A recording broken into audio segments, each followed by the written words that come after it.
Hello friends, मैं आज़ाद sir. आपका अपना YouTube channel mentor study point में स्वागत है।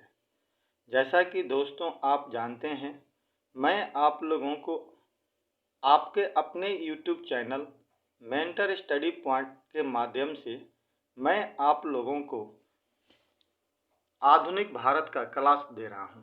ठीक है दोस्तों, इस आधुनिक भारत के अंतर्गत मैं आप लोगों को अभी तक 4 चैप्टर पढ़ा चुका हूं और आज चौथे 5वां चैप्टर को कंप्लीट करेंगे।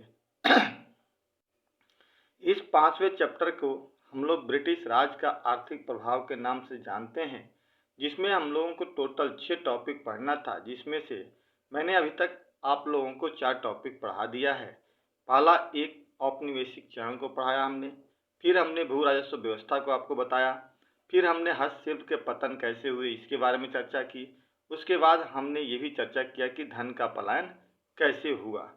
ठीक है दोस्तों, आज हम लोगों को बात करना है कृषि का वाणिज्यीकरण, और फिर हम लोग भारत में उद्योग की स्थापना कैसे होती है इसकी चर्चा करेंगे। थोड़ा कृषि के वाणिज्यीकरण की बात करने से पहले दोस्तों, मैं आप लोगों से फिर से एक बार रिक्वेस्ट करता हूं कि अगर आपने अभी तक चैनल को सब्सक्राइब नहीं किया है तो प्लीज़ दोस्तों आपसे रिक्वेस्ट है, चैनल को सब्सक्राइब कर दीजिए और अपने दोस्तों के बीच में ज़्यादा से ज़्यादा शेयर करने का प्रयास कीजिए, और वीडियो देखिए तो एक लाइक ज़रूर कर दीजिए।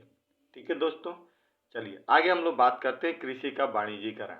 अब देखिए, कृषि समझते हैं ये खेती करना, चूँकि भारत कृषि प्रधान देश है तो कृषि से हम सभी लोग वाकिफ है। वाणिज्यीकरण का मतलब होता है कि ऐसी कोई वस्तु जिसका प्रयोग, यानी कृषि से जुड़ा हुआ, ऐसी कोई कृषि से जुड़ी हुई वस्तु जिसका प्रयोग हम पहले राष्ट्रीय स्तर पे करते थे और बाद में उससे जब हम अंतर्राष्ट्रीय स्तर पे करने लगे तो उसको हम लोग वाणिज्यीकरण कहते हैं।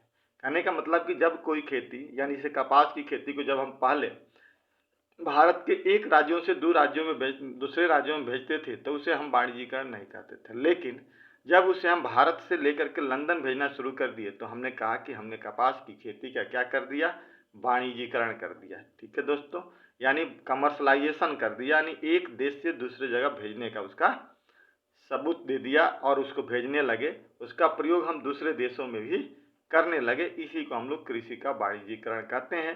भारत में भी बहुत सारी ऐसी कृषि होती थी जिसका वाणिज्यीकरण किया गया, जिसमें मुख्य रूप से चाय आता है, रेशम आता है, सूती वस्त्र आता है, और साथ ही साथ अफीम है। ठीक है दोस्तों, नील की खेती है। ये सब हमारे यहाँ क्या हुआ था, वाणिज्यीकरण इनका किया गया था। ठीक है दोस्तों, तो छोटी सी समझ में आ गई होगी कृषि का वाणिज्यीकरण से क्या तात्पर्य है।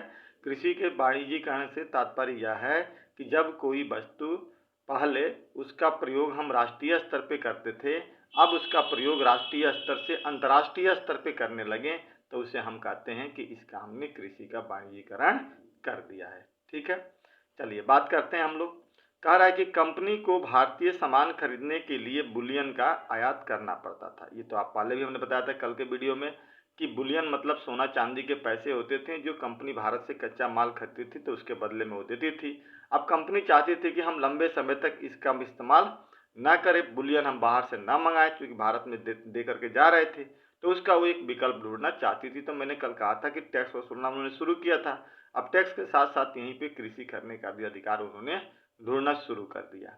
वही बात बता रहा है, बुलियन को अधिक समय तक आयात न किया जाए, इसके लिए उसने भारतीय जनता से करों की वसूली की और इस योजना को क्रियान्वयन करने के लिए कृषि का वाणिज्यीकरण कर दिया। पहले तो कर वसूला और फिर बाद में उसका वाणिज्यीकरण यानी कमर्शलाइजेशन कर दिया। अब कह रहा है कि कंपनी ने जिन फसलों पर अपना ध्यान ज़्यादा केंद्रित किया उनमें नील, कच्चा रेशम, कपास, अफीम एवं चाय की खेती थी। कौन कौन था बेटा, तो नील की खेती, कच्चा रेशम की खेती, कपास की खेती और अफीम की खेती और चाय की खेती होती थी, जिसको उसने कमर्शलाइजेशन करने का प्रयास किया। अब क्यों किया, तो कच्चा रेशम का उपयोग ब्रिटेन के बुनकरों द्वारा किया जाता था। मतलब कच्चा जो रेशम होता था ना, उसका उपयोग ब्रिटेन में किया जाता था, लेकिन ब्रिटेन में उस समय उतना कच्चा माल नहीं हो पाता था। साथ ही साथ अगर ब्रिटेन में होता भी था और ब्रिटेन दूसरे देश से मंगाता भी था तो वो मंगाता था अमेरिका से। और चूंकि उस परिस्थिति में एक कहानी में जोड़ देता हूँ इसमें, अमेरिका में चूंकि क्रांति छिड़ गई थी 1775 ईस्वी में, तो ऐसी स्थिति में अमेरिका से कोई भी चीज़ लाना इंग्लैंड के लिए मुश्किल हो रहा था, तो उसका विकल्प अब इंग्लैंड खोज रहा था कहीं और जगह पे। कपास वहां से लाते थे लोग अमेरिका से, वो लोग अमेरिका से कपास आना बंद हो गया, तो उन्होंने भारत की तरफ इसका रुख किया। भारत से अब ये कच्चा माल वहां पहुंचाने लगे ताकि उन बुनकरों को बनाने में कोई असुवियत मतलब असुविधा ना हो। तो इसीलिए कच्चा रेशम का उपयोग ब्रिटेन के बुनकर द्वारा किया जाता था, परंतु रेशम का उत्पादन वहां नहीं किया जाता था। पहले अमेरिका से मंगाए, जब नहीं हुआ तब और यहीं से बात कपास के लिए भी थी। अब यहीं जब वहां नहीं होता था तब जाकर के उन्होंने भारत में कपास पैदा करना शुरू किया और यहाँ से फिर लंदन लेकर जाना शुरू कर दिए। अफीम की दस्तकारी चीन से होती थी, अफीम चीन से, तो अब अफीम में चाय होता था, उस चाय को लोग कहाँ ले जाते थे, लंदन में ले जाते थे। तो अब उन्होंने क्या दिमाग लाया कि हम भारत में चाय बनाएंगे, वो चाय किसको देंगे, हम चीन वाले को। ठीक, पहली चीज हो गई, चीन वाले को देंगे और उसके बदले में हम क्या करेंगे, उससे अफीम ले लेंगे और फिर उस पैसे को हम क्या करेंगे, सॉरी, अफीम खिलाएंगे उसको, चीन वाले को। भारत में चूंकि चाय की खेती भी करेंगे और अफीम की भी खेती करेंगे, और भारत से अफीम कहाँ ले जाएंगे, चीन में ले जाएंगे, चीन वालों को देंगे, उसके बदले में वहां से हम चाय खरीद लेंगे और वो चाय लेके कहाँ चले जाएंगे, लंदन में लेके चले जाएंगे। तो चाय की पूर्ति भी लंदन में हो जाएगी और चीन को भी आपूर्ति, चीन को भी मिल जाएगा अफीम और उसके बदले में काम बन जाएगा अपना। ये बड़ी ही दिमाग से अंग्रेजों ने काम करने का प्रयास किया। कच्चा रेशम का उपयोग ब्रिटेन के बुनकर द्वारा किया जाता था, परंतु रेशम का उत्पादन वहां नहीं किया जाता था। और यही बात कपास के लिए भी थी कि वहां पे कपास भी नहीं होता था।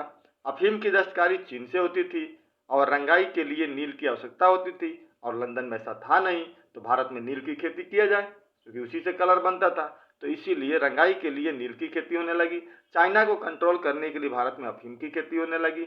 लंदन की पूर्ति करने के लिए रेशम, कपास और चाय की खेती होने लगी। और ये सोची समझी रणनीति के साथ अंग्रेजों ने यहाँ पे जो कृषि का किया वाणिज्यीकरण किया। हालांकि उस परिस्थिति में उनको फायदा हुआ जरूर, लेकिन बाद की परिस्थितियों में हमें भी फायदा हुआ, क्योंकि भारत के चाय के व्यापार को एक दुनिया में बहुत बड़ा क्या मिल गया, साधन मिल गया, बहुत बड़ा एक बाजार मिल गया। ठीक है दोस्तों, अब आता है कि चाय की आपूर्ति ब्रिटेन नियंत्रित कर सके और उसकी चाय के लिए चीन पर निर्भर न रहना पड़े। इन कारणों की वजह से वाणिज्यिक फसलें उत्पादित करने का निर्णय लिया गया। क्लियर हो गया।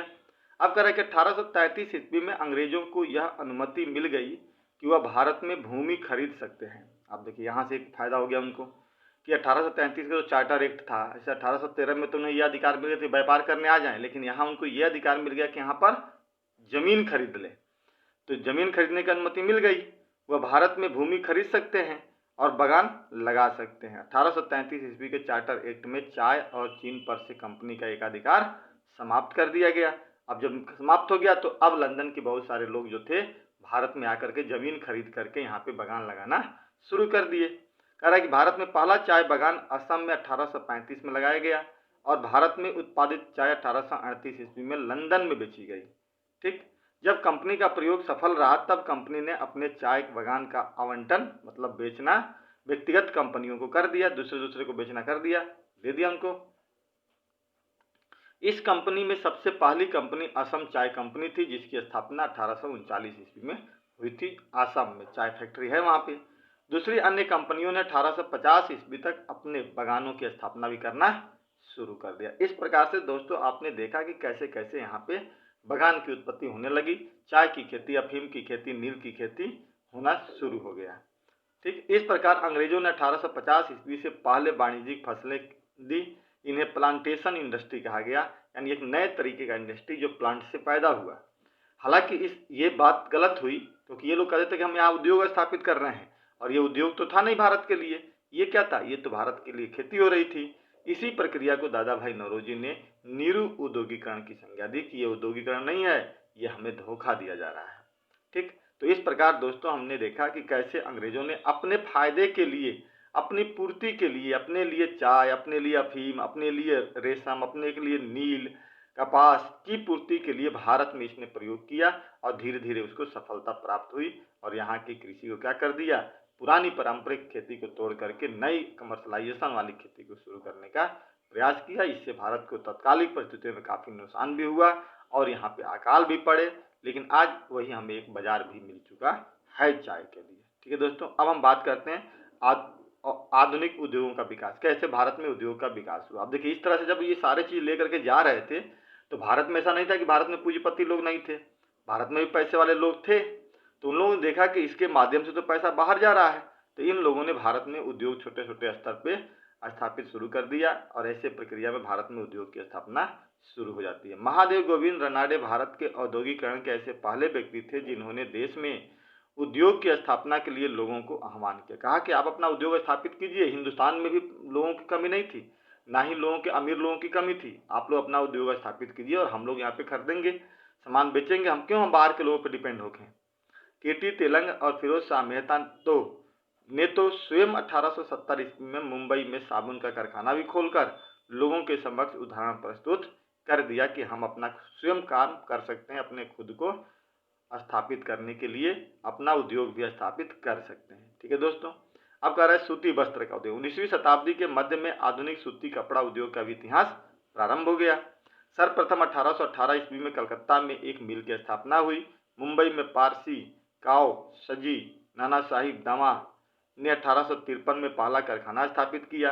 जे.एन. टाटा द्वारा 1877 ईस्वी में एम्प्रेस मिल नागपुर में भी प्रारंभ किया गया। इस प्रकार से कुछ इसका सूती वस्त्र के कंपनी को स्थापित करने लगे धीरे धीरे। उसके बाद जूट और पटसन का भी स्थापना होने लगा। भारत में पहला जूट कारखाना रामपुर यानी बंगाल के निकट रिसरा में 1855 ईस्वी में शुरू किया गया। 1919 में बिरला जूट कंपनी की स्थापना भी की गई। ये दोस्तों क्या हुआ, औद्योगिकरण की स्थापना शुरू हो गया। लोहा इस्पात उद्योग, सबसे पहले जमशेदजी टाटा के पुत्र जे.एन. टाटा ने 1907 ईस्वी में जमशेदपुर यानी झारखंड में टिस्को कंपनी की स्थापना की और यहाँ से धीरे धीरे क्या होने लगा, अन्य लोहा इस्पात का भी शुरुआत हो गई। तो दोस्तों हमने इस वीडियो के माध्यम से यह देखा कि कैसे भारत में कृषि का वाणिज्यीकरण हुआ। छोटा सा टॉपिक था, ऐसे तो मेरा इच्छा नहीं हो रही थी दोस्तों इसको पढ़ाने के लिए, फिर भी सोचा कि जब सब कुछ पढ़ा रहे हैं तो थोड़ा सा इसके बारे में भी बता देते हैं, क्योंकि यहाँ से प्री का कम क्वेश्चन आता है। लेकिन ये जो डेट्स है ना कि कौन कौन सी उद्योग कब स्थापित हुए, ये पूछता है कई बार क्वेश्चन। वाणिज्यीकरण से तो बस कंसेप्ट है, बाकी वहाँ से क्वेश्चन तो उतने नहीं पूछे जाते हैं। लेकिन फिर भी मैंने कोशिश की कि इस टॉपिक को आज हम अच्छी तरह से जो हमने आपको लिख करके दिया है एक एक पॉइंट्स को भी समझाने का प्रयास करें और आपका ये टॉपिक कंप्लीट हो गया। अगले वीडियो में हम लोग 1857 की क्रांति की बात करेंगे, जहाँ से अब धीरे धीरे चीजें बदलती नजर आएगी। ठीक है दोस्तों, तो इस प्रकार से इसे ध्यान से पढ़िएगा, समझने का प्रयास कीजिएगा। आपसे मेरा फिर से एक बार रिक्वेस्ट है कि अगर आपने अभी तक चैनल को सब्सक्राइब नहीं किया है तो प्लीज़ चैनल को सब्सक्राइब कर दीजिए और अपने दोस्तों में ज़्यादा से ज़्यादा शेयर करने का प्रयास कीजिए। दूसरी बात एक दोस्तों की आपसे रिक्वेस्ट है कि जो मैंने आज सुबह में वीडियो डाली है उस वीडियो को निश्चित तौर पे ध्यान से आप देखने का प्रयास कीजिए। मैंने उसमें बुद्ध के दर्शन और बुद्ध की ज्ञान को समझाने का प्रयास किया है कि बुद्ध की फिलॉसफी क्या थी, बुद्ध की शिक्षाएं क्या थी, कैसे बुद्ध ने आत्मदेव भव आत्मदीपो भव की बात कही थी, अपने अंदर के खुद को दीप जलाने की बात कही थी। यही उनकी फिलॉसफी थी, इसी फिलॉसफी को हमने समझाने का प्रयास किया है। इसे प्लीज़ आप एक बार जरूर देखिएगा, आपके फायदे के लिए होगा। अगर बुद्ध के दर्शन को अगर आपने अपने जीवन में उतार लिया तो निश्चित तौर से मैं आपसे वादा करता हूँ कि आपको कोई व्यक्ति सफलता से रोक नहीं सकता है। जैसे बुद्ध छोटे से जगह से उठ करके पूरे देश के लिए भगवान बन गए, उन्होंने कर्म किया और उसी फिलॉसफी पे आगे बढ़े, ठीक उसी प्रकार अगर बुद्ध के फिलॉसफी को आप समझ जाए तो आप भी हिंदुस्तान में अपना नाम रोशन करने में सक्षम हो सकते हैं। ये मुझे पूरा भरोसा है। इसी के साथ ही मैं अपना वीडियो समाप्त करता हूँ। जय हिंद, जय भारत।